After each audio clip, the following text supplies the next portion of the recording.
Your husband, Bishop Brian Tamaki, has called Never on mind his... my husband. We're not talking about him. We're talking about me and the by-election and what I'm standing for.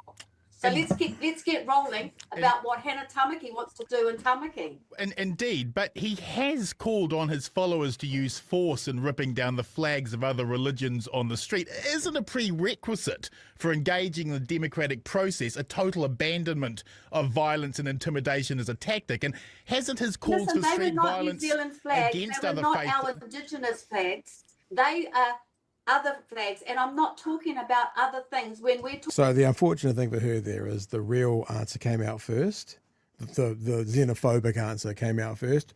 But why are we talking about that? They weren't New Zealand flags, i.e., yeah, it's fine to rip down flags that don't represent New Zealand. Although in saying that, I suspect they should have some problem with some New Zealand flags as well. And hasn't his calls for street violence New Zealand flags, against they were other not faiths... our Indigenous flags. They are other flags, and I'm not talking about other things when we're talking about a by-election here, and we're talking about me wanting to stand and represent the people that aren't represented that I know. And I think both of them. People say to me, you don't speak the real. Well, I know that there are lots of people that don't speak the real, but it doesn't mean you don't have a heart and a passion for our people. So I'm not talking about my husband or anything else. Actually, he didn't even know I was doing this Zoom until about 20 minutes ago. No, I don't know if I believe that point. Yeah, I don't know. So he sticks to his kaupapa and I'm sticking to mine. And I do not appreciate you straight away bringing that in and tarnishing me for what I'm wanting to do here in Tamaki. Oh, so bringing conversations and the question around Brian Tamaki tarnishes her. So he tarnishes her. So he's bad enough. She's not wrong. She's not wrong. I agree, but I don't know if she realizes she's just said that her husband is tarnishing her. And from their kind of religious sect, I also wonder if how that will be handled when the man has some authority within a relationship, the way they believe things. I'm not saying Destiny Church are Christo-fascist brown shirts, but attacking other faiths on the street does make them look like brunette blouses, doesn't it? Can you honestly claim their appalling actions don't reflect upon you as a candidate? No, they don't.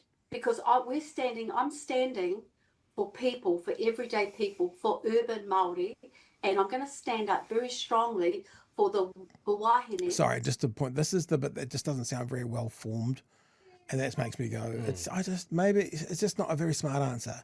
Like, I'm not actually trying to be offensive towards her. I'm observing an inept answer coming from someone for a very obvious question that you should be prepared for any sort of rebellious interviewer to throw at you.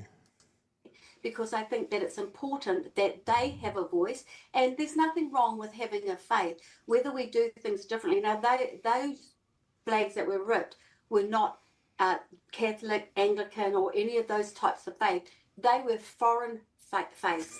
And so we're talking about what we can do. You know, all those faiths that didn't come across in the waka, Chewie, like back in the 800, they're all those faiths. But like Christianity came across in the waka, so that's different.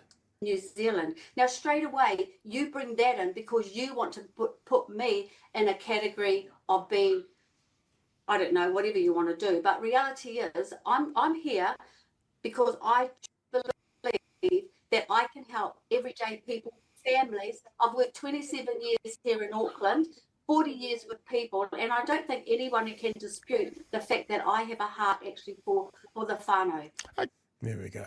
There's another clip to play, and also, Chewie, I can see on the Facebook page, there's actually some updates about the debate that's happening tonight. Do you want to share anything on the first part of it before we go into the second part? If librarians need to be fearful if she gets in because they might be storming all the libraries?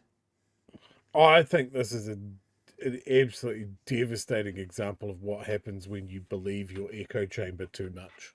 Yeah. Yeah. And as I said, like, the complaints that have come out today are about questions that they didn't agree to. It's an interview, love. Like, it's, I mean, like, I suspect, we can ask Bond for this, I suspect that they wouldn't have asked for questions to be delivered to them. They would be complaining. I had someone the other day, it doesn't even matter who it was, say to us, could we have the questions forwarded? And I went, no. In fact, I know who it was. It was for Helen Clark.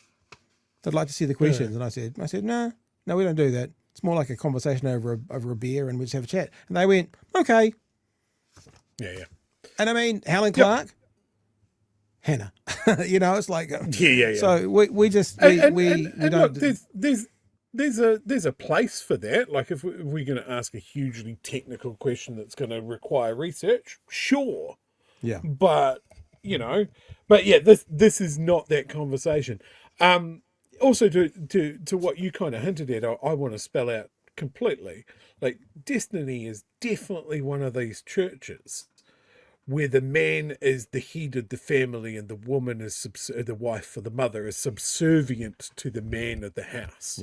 Yeah. So I think bringing up her husband, the very politically active Bishop Brian, is definitely a valid question. You don't get to sidestep that.